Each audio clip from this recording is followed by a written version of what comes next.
Hey guys, Ray from Love Your RV and Boat. Got a little bit of maintenance to do to Big Blue today. Gonna change what's called the crankcase ventilation filter, which is this thing here. You can see it's got some filter material there, and I guess that fits right under this cover here. I've had a little bit of a problem crop up lately where we're leaking a little bit of oil.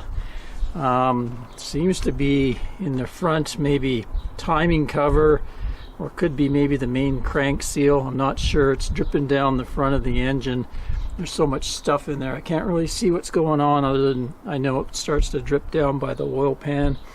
So after I pull a pretty long tow, like 4 or 5 hours, I'll get a few drips underneath there. So I was looking online about what it could be, and a clogged one of these can seem to maybe mess with the pressure inside there and cause it. And this is sort of a normal routine item that needs to be changed.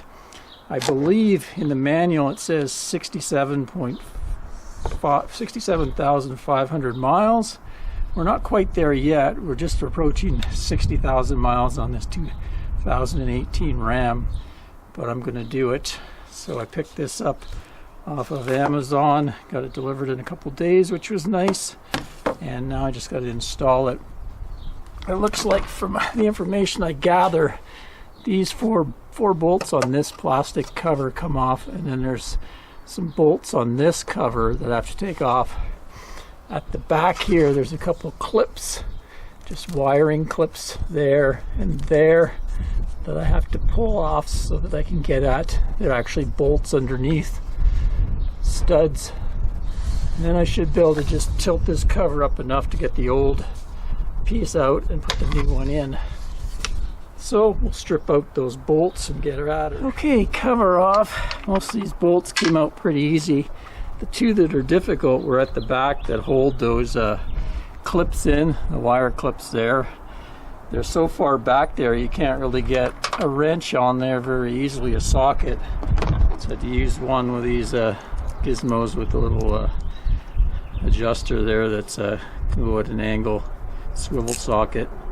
It's able to crack them open and kind of get them out with my hand. Anyway, there was one other thing I had to do back here.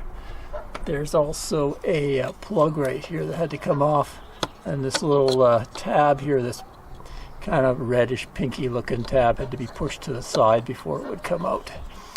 So I think I've got them all out now. Just undo my oil cap. I left it on so I didn't drop anything in there, and we should be able to get that off and change that filter. So I just pried it a little bit with my hive tool there, and it comes out pretty easy.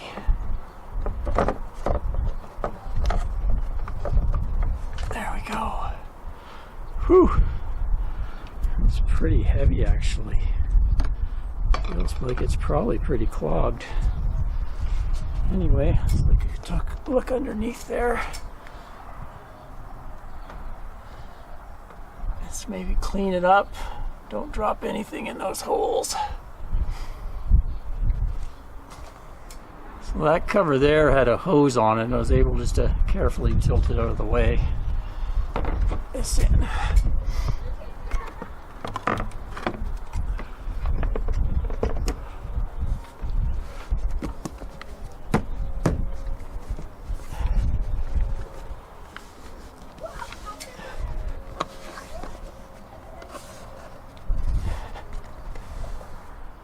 Okay, looks like I got the right one. She fits. Just gotta reverse all my procedures and put everything back together. I'll give her a try, take a look at the old one, see how clogged up it is. There we go, back in place.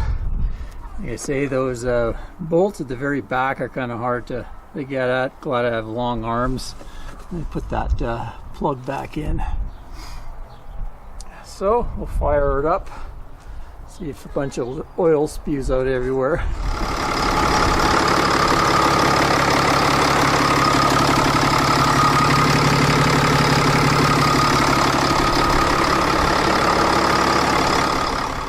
Okay, sounds okay, no error codes. So pretty easy job.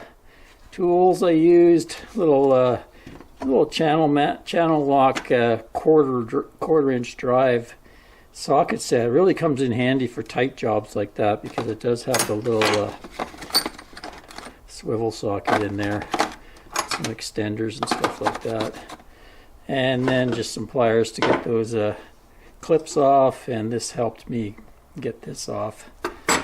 But you can see it is very clogged. I'm surprised because actually I looked at my odometer. I'm only around 53,000 miles, and it doesn't call to get this changed to like I say 67 or something, but you can see how black the filter material is in there, and the actual thing feels like it weighs a lot. It actually feels like it's fairly saturated, which may be normal once the oil fills those filters, but yeah, it definitely was time to change it. So I'm hoping that might solve my little minor leak that I have. Till next time, Ray from Love You RV and Boat. Cheers, guys.